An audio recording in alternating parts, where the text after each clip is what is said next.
आइए शुरू करते हैं मैथ की क्लास मस्ती के साथ आपके अपने मनोज सर के साथ। आज हम क्लास 10th का मोस्ट इंटरेस्टिंग चैप्टर जिसका नाम है ट्रिग्नोमेट्री, जो कि लेसन 8 है, उसका हम आज इंट्रोडक्शन वीडियो पढ़ेंगे कि इसमें क्या इंट्रोडक्शन लिया जाए जिसके वजह से ये 8.1 हमारे लिए आसान हो जाए।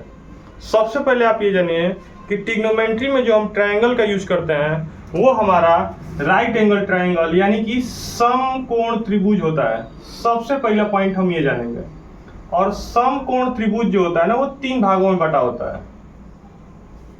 जैसे अगर इसके सामने की बात करें तो इसको हम कहते हैं यक्ष, जिसको हिंदी में कहते हैं कर्ण। इसी तरह अगर ये जो है जहां एंगल बन रहा है उसके सामने वाले को कहते हैं पी, और हिंदी में कहते हैं इसको लंब, और इन दोनों के पीछे वाले को कहते हैं बेस। बेस का मतलब होता है आधार। सबसे पहला पॉइंट ये याद आपको यहां रखना पड़ेगा। इसके बाद हमारा ये जैसे hypotenuse equal to base plus perpendicular, ये सब स्क्वायर होता है। ये जो इनमें संबंध बना है इसको पता होना चाहिए क्या है इसमें, कैसे है। फिर ये दूसरा पॉइंट है हमारा। अब तीसरा क्या लेना है? तीसरा हमको समझना है अनुपात। अनुपात का मतलब क्या कि आप हाइपोटेनस बेस परपेंडिकुलर का आप अनुपात बनाइए। क्या बनाएंगे? सबसे पहला अनुपात हमने पी और एच को लिया, कोई दिक्कत नहीं, और भी ले सकते हैं। जैसे पी एच का अगर लिए तो एच पी भी ले सकते हैं, हाँ सॉरी एच पी भी ले सकते हैं। इसी तरह अगर हम बी एच ले सकते हैं, जो कि इसका अगर उल्टा करें एच बी, बाकी एक और ले सकते हैं और इसका उल्टा करें तो ये बाकी। अब आप और भी अगर कोई अनुपात बनता है तो आप कमेंट में जरूर बताएं। अब इसका हमने एक नाम दे दिया जिसका नाम है साइन थीटा। अगर अब आपसे कोई पूछता है कि साइन थीटा का मतलब क्या है, तो आप ये कह सकते हैं कि साइन थीटा एक अनुपात है। किसका अनुपात है? समकोण त्रिभुज के परपेंडिकुलर और हाइपोटेनस का। अगर आपसे कोई पूछता है कि कॉस थीटा क्या है, तो कॉस थीटा बता सकते हैं कि समकोण त्रिभुज राइट एंगल ट्रायंगल का साइड का यानी भुजाओं का अनुपात है। आप यहां लिख लीजिए भुजा का अनुपात, भुजा का अनुपात। इंग्लिश में बोल सकते हैं side ratio, ratio of side या फिर साइड रेशियो। इसको कहेंगे टेन थीटा। यानी अब टेन थीटा क्या है? कुछ नहीं, ये ट्रायंगल के 2 साइड है जिनका रेशियो लिया गया है। इसी तरह अगर मैं ये कह दूं कि ये क्या है, तो ये कोसेक है, ये सेक है, ये कॉट है। अब हम कहें कि कैसे ये याद होगा, तो याद करने का सबसे आसान तरीका बता रहा हूं। इसको आप पढ़िए सिग्नेचर कराने के लिए प्रिंसिपल के घर, सिग्नेचर कराने के लिए प्रिंसिपल के घर। दूसरा जो हम पढ़ेंगे जो है हमारा कॉस थीटा।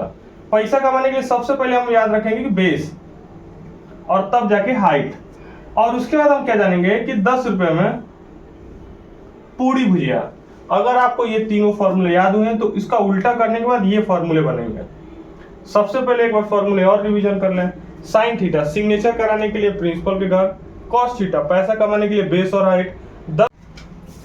अब हम चौथा पॉइंट समझेंगे। चौथे पॉइंट में क्या समझना है? जैसे ए है, बी है, सी है।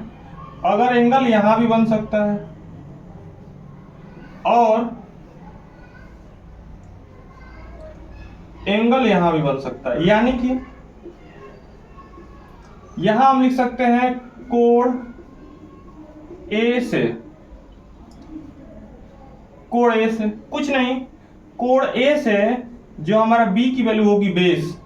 जैसे कोण ए से पहले एच की वैल्यू देखते हैं, कोण ए से एच की वैल्यू ये है जो कि हमारा एसी है।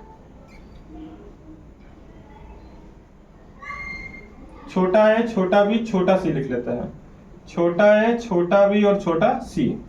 तो मैं कहूं कि बताइए कोण ए से अगर हम देखें जो भी वहां सीखे हैं वही चीज यहां भी सीखेंगे और वही चीज यहां करेंगे भी। अगर मैं ये कहूं कि बताइए हाइपोटेनस कितना है, तो कुछ नहीं, हाइपोटेनस के लिए 90 के सामने जाते हैं, तो 90 के सामने गए तो छोटा वाला ये मिला। इसी तरह बेस के लिए क्या बताया है कि जो एंगल बन रहा है वो और 90 डिग्री के पीछे छोटा वाला सी, और जो परपेंडिकुलर है उसके लिए जो एंगल बन रहा है उसके सामने ये रहा बी।